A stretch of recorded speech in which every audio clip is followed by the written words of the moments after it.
adalah salah satu rumah di Cemara Asri ya, yang dibeli oleh Indra Ken ya, yang investasi bodong itu ya, trading bodong.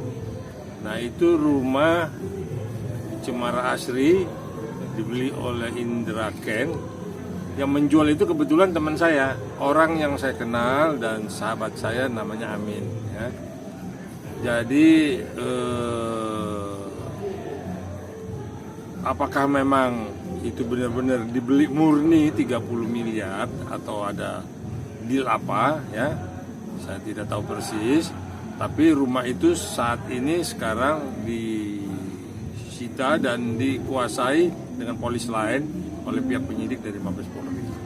Jadi uang yang dibeli itu senilai 30 miliar itu mungkin ya, yang sahabat saya ini yang bernama Amin itu tidak tahu kalau uang itu dari hasil kejahatan. Nah, jadi saya pikir ini hak pihak kepolisian ya untuk mengusut ini tuntas, uang dari mana, untuk apa, dan sekarang uang itu bagaimana nasibnya. Sosok Pak Amin sendiri sebenarnya siapa sih sampai? Jadi saya dengan Pak Amin ini kenal betul, sudah seperti keluarga ya. Seorang pengusaha atau apa? Ya, seorang pengusaha sawit di Medan ya. Juga ada beberapa kebunnya di Pekanbaru. Nah itu ya kalau kita bilang apes, kita nggak tahu. Tapi kan dia sudah dibayar oleh Indra Ken. Tinggal memang apakah uang itu juga akan dikejar pihak penyidik, itu walau alam ya. Abang sendiri sudah komunikasi dengan Pak Amin?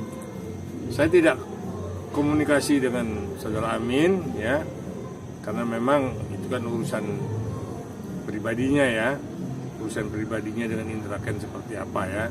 Artinya saya sebagai lawyer senior, saya tidak mencampuri urusan yang masih dalam pengusutan oleh pihak kepolisian. Pembayarannya tersebut secara cash atau yang abang tahu? Saya pikir dari media saya ikuti itu sudah dibayar cash lunas ya. Makanya itu juga terlacak oleh PPATK. Nah, tinggal memang ya kemana uang itu sekarang, biarlah pihak penyidik dari Mabes Polri yang mengusutnya. Apakah uang itu akan disita, rumah itu akan dikembalikan, itu bagaimana aturan hukumnya yang memang pihak penyidik akan mengusutnya. Mari. Abang kalau ditunjuk sebagai kuasa hukum mungkin menanggapinya gitu. Karena kan ini uang bukan sedikit ya, jumlahnya. Ya, jadi gini, saya nggak tahu ya, karena memang berita itu kan juga tidak terdengar lagi ya. Apakah masih dalam pengusutan apa tidak, tetapi yang jelas uang itu diterima oleh saudara Amin ya, dalam bentuk cash ya. Nah, tinggal saudara Amin ini menyembunyikan atau menyimpannya di mana ya. Karena rumah itu adalah rumahnya Amin, uang itu adalah uang dari Indra Ken. Atau uang itu disita, rumah itu dikembalikan, tapi kan semua nanti putusan pengadilan. Jadi saya sebagai lawyer pun juga hanya bisa mengikuti ya, sepanjang memang saya sebagai orang yang mengikuti perkembangan dari trading gelap ini.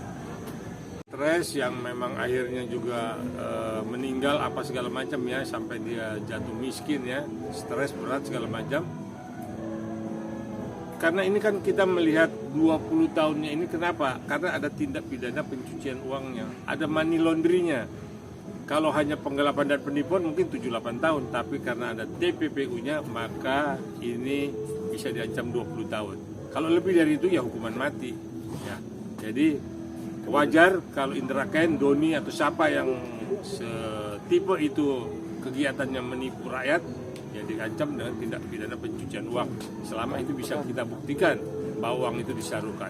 Saya pikir itu.